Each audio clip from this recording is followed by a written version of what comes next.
Assalamualaikum warahmatullahi wabarakatuh.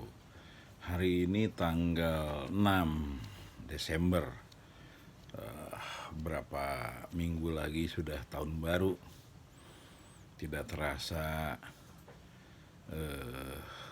2020 ini akan segera berlalu.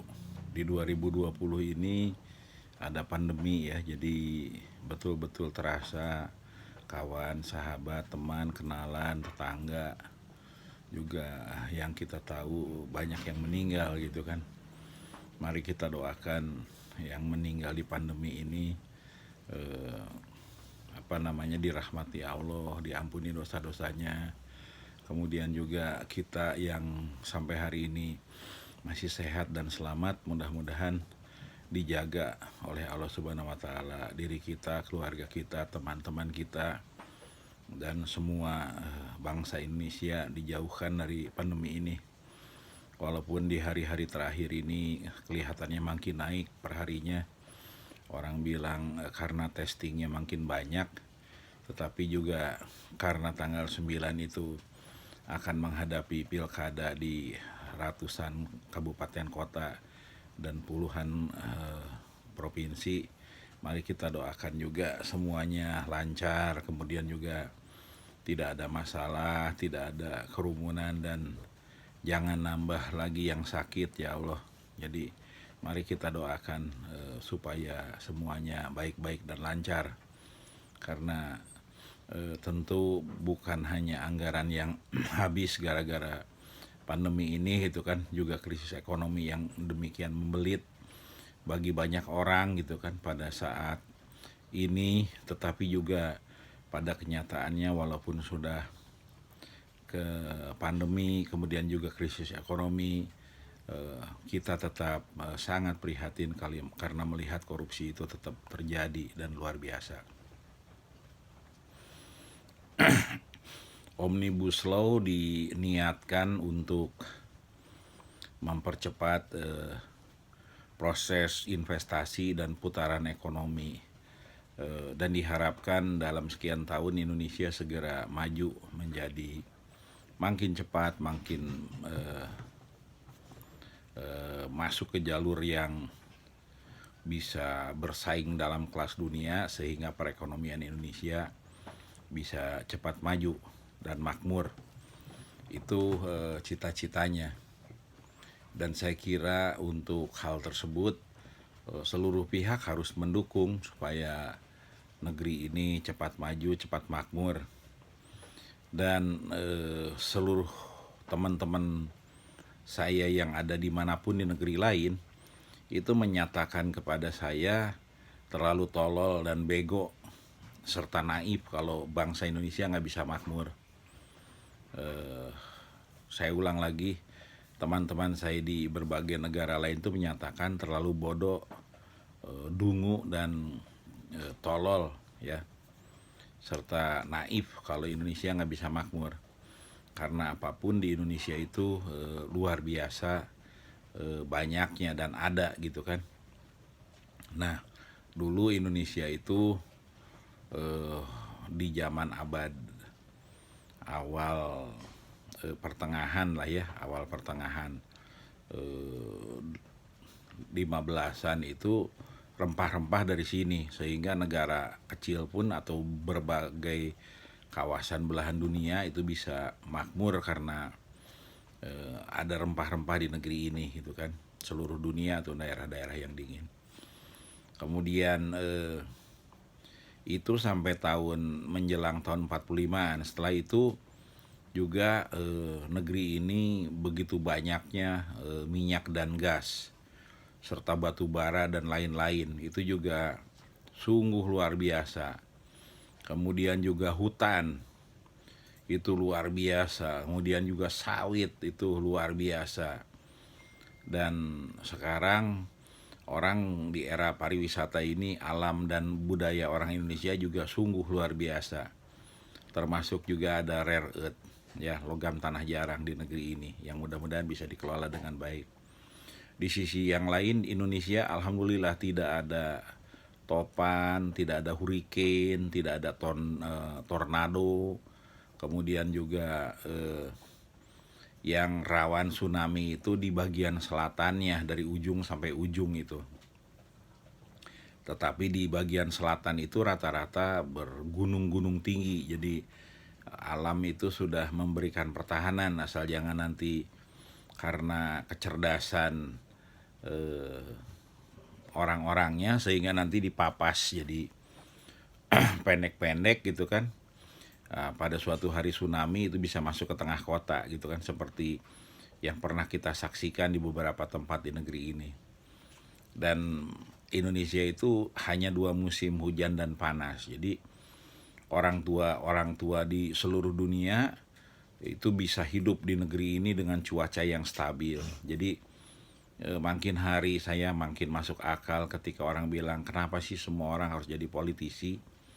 Kenapa sih semua orang harus jadi menteri? Kenapa sih harus semua orang berebut menjadi presiden? Karena yang paling penting itu sebetulnya pendidikan rakyat itu menjadi tinggi, pinter, cerdas. Kemudian juga rakyat itu adil karena hukumnya tegak dan sejahtera. Jadi presiden itu ya biarlah orang-orang yang punya kesempatan dan luar biasa kemampuannya gitu kan.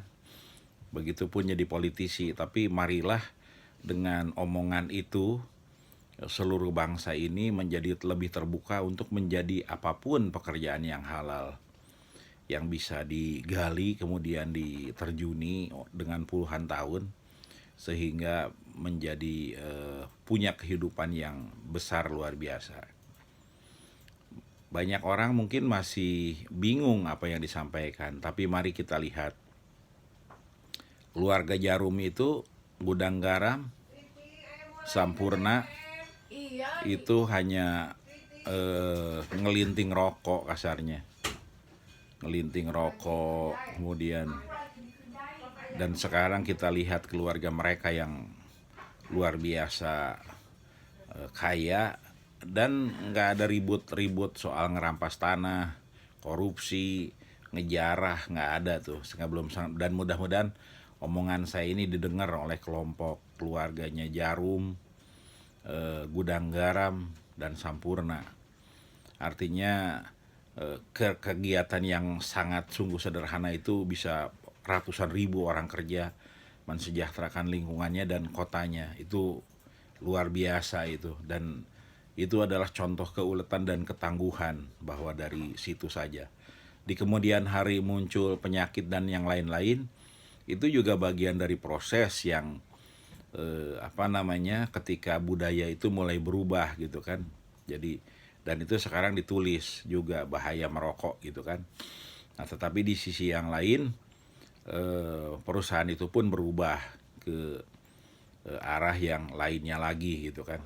Jadi, dan banyak sekali perusahaan-perusahaan yang sebelumnya tidak terkenal, tidak diketahui, tetapi bisa menghidupi ratusan ribu orang gitu kan, bahkan jutaan. Nah, kembali ke cerita ini, marilah kita fokus sekarang ini ke depan membuat masyarakat dan warga Indonesia ini menjadi kaya raya.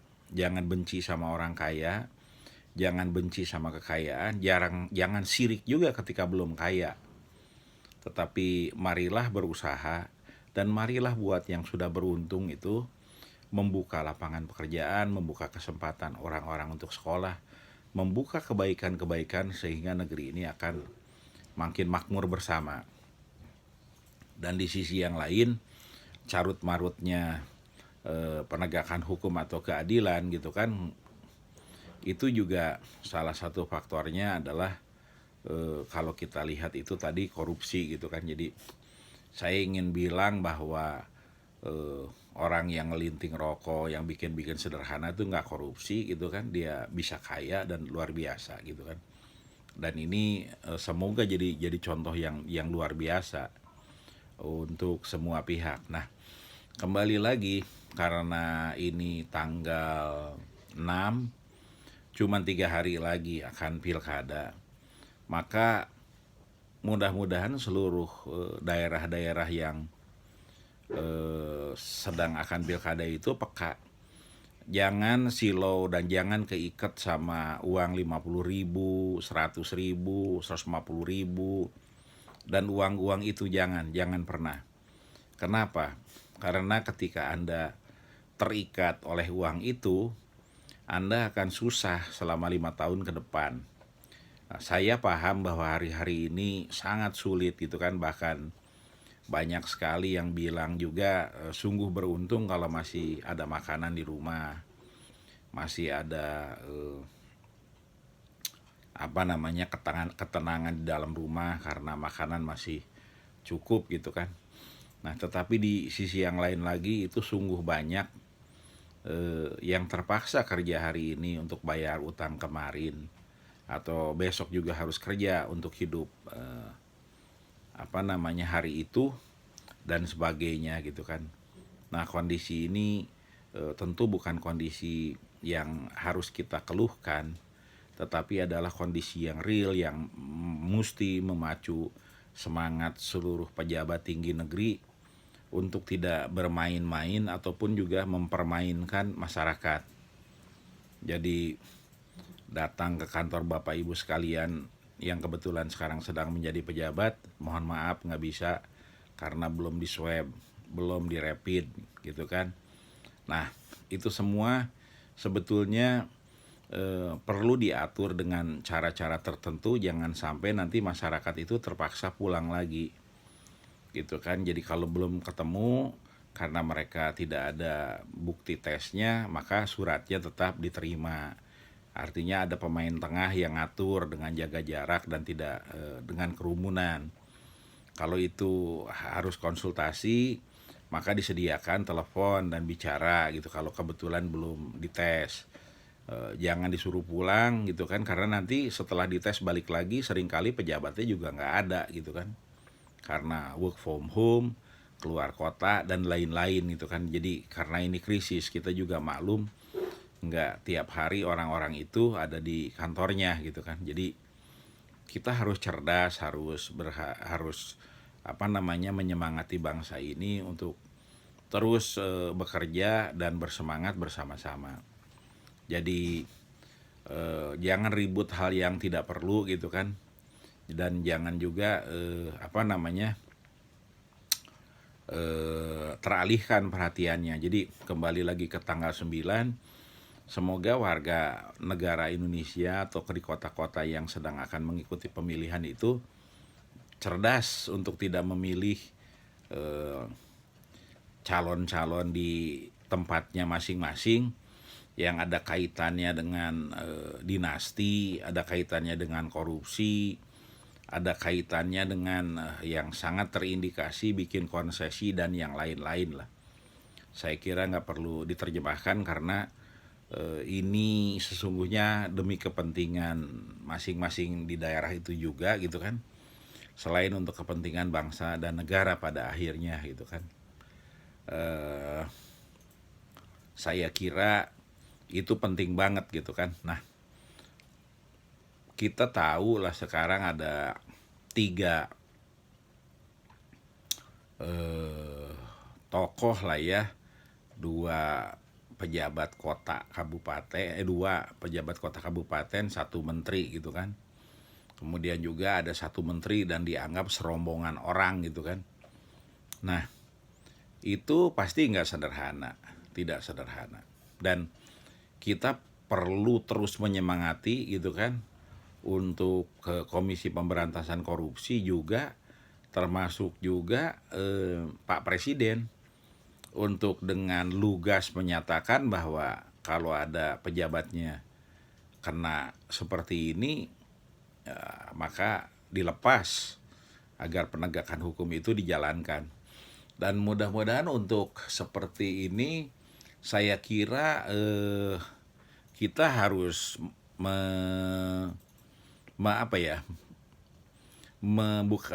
artinya membaca apa yang disampaikan Pak Luhut Binsar Panjaitan itu dengan cara baca yang beda gitu kan. Ketika beliau bilang sudah jangan berlebihan lah atau soal Edi itu, kalau kita lihat sekarang kena ke pejabat di Kemensos gitu kan, sebelumnya kan di KKP, Maka maksudnya mungkin jangan cuman menteri itu gitu kan, segera menteri yang lain yang ditangkap. Nah, dengan kepakaan ini pejabat KPK cepat gitu kan nangkep menteri yang lain. Nah, jangan-jangan maksudnya Pak Luhut juga sebetulnya ada di kabinet nih yang bukan hanya dua ini gitu kan, ada yang lain lagi juga gitu kan. Cuman kan beliau nggak boleh nyebutin nama langsung gitu karena penegakan hukum kan harus penegakan hukum saja gitu kan, nggak boleh ada indikasi politik gitu kan. Nah, mudah-mudahan petunjuk Pak Luhut Binsar Panjaitan ini dipersepsikan oleh KPK menjadi sebagai sebuah semangat yang luar biasa untuk membersihkan kabinet dan para pejabat tinggi ini dari korupsi gitu kan, karena kita semua tahu bahwa Omnibus Law itu juga untuk mempercepat proses investasi dan mendatangkan investor. Nah, salah satu tujuannya itu adalah dengan menarik kewenangan ke pusat itu supaya nggak ada korupsi gitu kan, jadi semua transparan. Kemudian juga yang disampaikan Bang Faisal Basri, supaya modal investasi itu lebih terukur dan mudah, murah gitu kan, sehingga returnnya bisa lebih cepat gitu kan terjadi. Nah, jadi maksud saya, mari kita pandang apa yang disampaikan Pak Luhut Binsar Panjaitan ini dalam kerangka positif gitu kan. Nah, ini juga misalnya di dalam kerangka Omnibus Law itu juga kan niatnya untuk menghilangkan korupsi dan memudahkan para investor berusaha. Tetapi yang tidak banyak atau belum pernah, jangan-jangan cuma saya doang yang ngoceh gitu kan. Ternyata di Omnibus Law itu ada kalau kartel untuk perusahaan malah dibebankan bisa dendanya unlimited. Nah, saya sih nggak percaya Pak Jokowi punya usulan ini gitu kan, karena gimana bisa dibebankan atau didenda dengan unlimited gitu kan. Kalau kita lihat proses-prosesnya saja sekarang masih banyak yang seperti perlu diperbaiki gitu kan. Jadi di proses penetapan itu gitu kan, seperti yang sering disampaikan oleh Bang Faisal Basri juga gitu kan. Dan soal ini pasti bukan keinginan pemerintah nih untuk nyusahin para pengusaha dan perusahaan. Saya yakin banget gitu kan. Ataupun juga misalnya ketika kita bicara di soal pengiriman tenaga kerja, itu kan rencana pemerintah pasti ingin yang formal, yang ahli, supaya aman di sana dan gajinya tinggi gitu kan. Tetapi ketika yang non formal ini sungguh banyak diperlukan juga pergi ke luar negeri karena di kampungnya nggak ada pekerjaan, padahal makan nggak bisa ditunda, sekolah juga bayarannya nggak bisa dibesokin, itu dengan segala resiko mereka tetap bekerja gitu kan. Tetapi kalau di satu jalur kan, atau kasarnya tuh dibikin arus yang orangnya hanya itu juga, kemudian prosesnya itu juga seperti tidak transparan, saya yakin itu bukan keinginannya Pak Jokowi juga gitu kan, termasuk teriak-teriak mafia, mafia, sindikat, mafia gitu kan. Padahal kalau dilihat lebih jauh apa yang dikatakan sindikat dan mafia dalam pengiriman tenaga kerja itu sendiri, itu belum disepakati bersama gitu kan, seperti apa. Artinya semua niat baik itu kita harus yakin ya bahwa yang dilakukan para pejabat negeri itu semua niat baik. Tetapi pada kenyataannya bisa saja ada sesuatu yang lepas. Nah, pertanyaan lepas ini kenapa? Karena setiap rapat itu belum tentu pejabat tinggi yang datang. Kita paham betul itu. Bisa juga anak-anak yang datang gitu kan, kemudian di situ dia dipengaruhi oleh ya siapa saja gitu kan, karena anak-anak muda itu kan idealis. Kemudian juga segala sesuatu pengen cepet gitu kan, pikirannya baik saja gitu kan. Tetapi ketika itu terjadi kan kenyataannya belum tentu seperti itu gitu kan. Jadi dan itu dibuktikan juga kalau misalnya dalam kasus yang lain di perampasan tanah gitu kan. Sekarang kan banyak benar yang bilang bahwa yang masalah itu sengketa. Padahal kalau sengketa mah jelas, sama-sama punya hak milik gitu kan, ada pengacaranya ke pengadilan, selesai. Kalau sengketa gitu kan, yang repot itu kalau perampasan tanah kan, karena sampai hari ini ngebuka warkah, kemudian juga melihat datanya yang benar, kemudian juga yang tegas, BPN masih kesulitan gitu kan. Jadi saya ingin sampaikan bahwa bahaya negeri ini itu masih tetap korupsi. Korupsi itu bahaya. Jadi mungkin banyak orang beda sikap ketika perusahaan sudah beruntung, maju, besar, Anda sudah pensiun gitu kan. Terus mereka datang, Pak, dulu Bapak baik banget. Ketika kerja itu Bapak jujur, nggak pernah nyusahin orang, sehingga perusahaan-perusahaan yang Bapak bina ini di negeri ini maju gitu kan. Nah, karena Bapak sekarang udah pensiun, Bapak jangan pernah mikir lagi lah untuk pusing gitu. Dan Bapak nggak usah jadi komisaris, Bapak di rumah saja beribadah sama anak sama cucu. Tapi kebaikan Bapak dulu itu berbuah baik sehingga kami punya karyawan ribuan gitu kan, dan lain-lain. Ini hanya sebagai terima kasih kami saja, Pak. Nah, itu menurut saya walaupun bicara etik atau tidak etik bisa debat, tetapi setelah Anda semua menyelesaikan pekerjaan itu rejeki kalau menurut saya gitu kan. Nah, beda dengan ketika misalnya Anda ketika menjabat itu memudahkan itu dengan maksud-maksud tertentu, dapat juga dari situ, terus kemudian juga setelah pensiun Anda jadi komisaris juga gitu di perusahaan itu dan mempengaruhi anak buah Anda untuk berbuat seperti Anda. Menurut saya ini sebaiknya janganlah. Makanya saya ulang-ulang lagi, para petinggi itu gitu kan, yang jenderal, yang sudah jadi dirjen, yang itu setelah pensiun ya kalau mau aktif di UMKM, membuat terobosan-terobosan di soal air, listrik, udara, sampah gitu kan, yang nggak bisa ditanganin sekarang itu top banget tuh. Tapi kalau jadi komisaris di pertambangan, di perkebunan, kemudian juga di para pengembang gitu kan, sebaiknya menurut saya jangan lah. Saya berkali-kali ngusulin gitu kan. Tetapi bapak-bapak kalau mau di industri manufacturing gitu kan, yang fokusnya kepada itu, ya itu silakan gitu, pilihan. Nah, tapi balik lagi saya ingin nyampein berulang-ulang, korupsi itu berbahaya. Dan saya ulang lagi, mari kita berpikir apa yang kawan saya dari luar negeri itu bilang, bahwa sungguh keterlaluan kalau bangsa Indonesia nggak bisa makmur. Sungguh keterlaluan kalau negeri ini nggak bisa rakyatnya kaya, gitu kan, karena semuanya ada di sini gitu kan.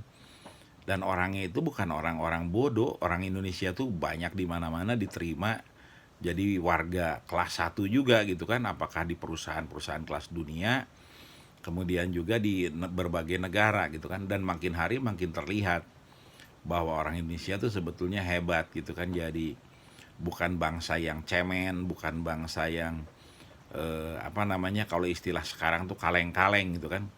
Jadi bangsa Indonesia itu adalah bangsa yang luar biasa. Nah, hari-hari ini ketika banyak persoalan itu, salah satu yang bikin repotnya itu karena politik mahal gitu kan.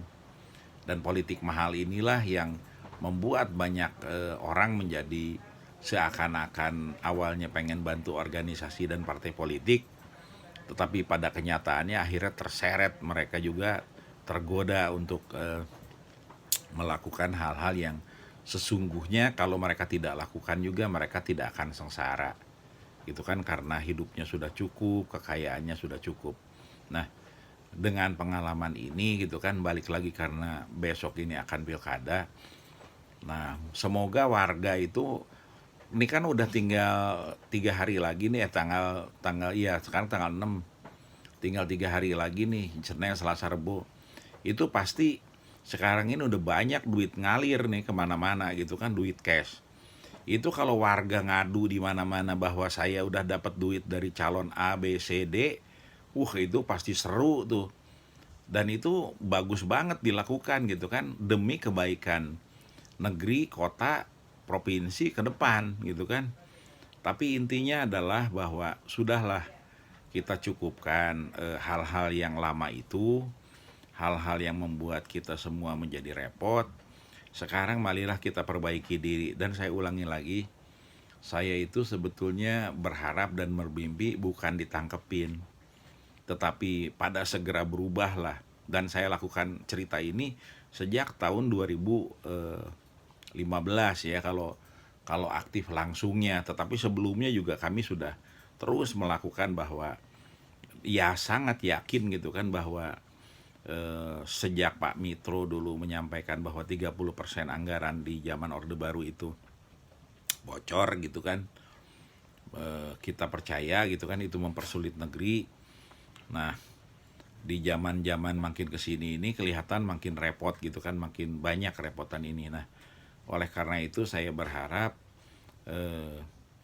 ayo kita hentikan gitu kan kalau yang ngegarus APBN, APBD, apalagi uang bencana untuk kegiatan sosial gitu kan, bansos, obat, APD, terus yang begitu-begitu itu janganlah ya. Terus juga yang untuk usaha-usaha kecil gitu kan. Tapi marilah kita bersama-sama sekarang fokus beresin gimana ini pandemi bisa beres itu kan, kearifan lokal, obat, minuman kesegaran, vaksin. Nah, kalau obat dan vaksin mah itu fakultas kedokteran dan lab-lab yang ahli lah ya. Tapi kalau minuman kesegaran, kemudian kearifan lokal ya, saya berharap semua komponen bangsa gitu kan bisa fokus berdoa mencari itu gitu kan, harus ditemukan. Tapi intinya kembali lagi, karena saya bilang juga makin banyak nih teman, saudara, kenalan, kemudian juga yang kita tahu berpulang gitu kan. Kita nggak ngerti bahwa akhir pandemi itu ujungnya seperti apa. Sehingga saya bilang juga sekarang kapan Indonesia sejuta yang positif gitu kan. Tapi intinya adalah kalau terpaksa sejuta yang positif, terpaksa 2 juta yang positif, saya berharap kecepatan penyembuhannya dan biayanya makin murah untuk sembuh dan terjangkau gitu kan, sehingga suatu hari kalaupun di berbagai negara itu berat dan mengerikan, insya Allah di Indonesia COVID itu seperti kena flu aja, kena influenza gitu kan, biasa-biasa aja. Tapi ya warga makin imun, makin tinggi, kemudian cepat sembuh, sehingga dengan rahmat Allah yang Maha Kuasa, dengan keinginan luhur kita semua, dengan usaha yang sangat keras, marilah kita kasarnya tiap malam itu menangis bersama, berdoa, di setiap kesempatan bisa beribadah, mengingat Tuhan, mengingat Allah. Kita terus meminta pertolongan kepadanya gitu kan, sehingga bangsa ini dijauhkan dari pandemi yang berkepanjangan ini, bangsa ini dijauhkan dari kesulitan yang benar-benar sulit ini gitu kan.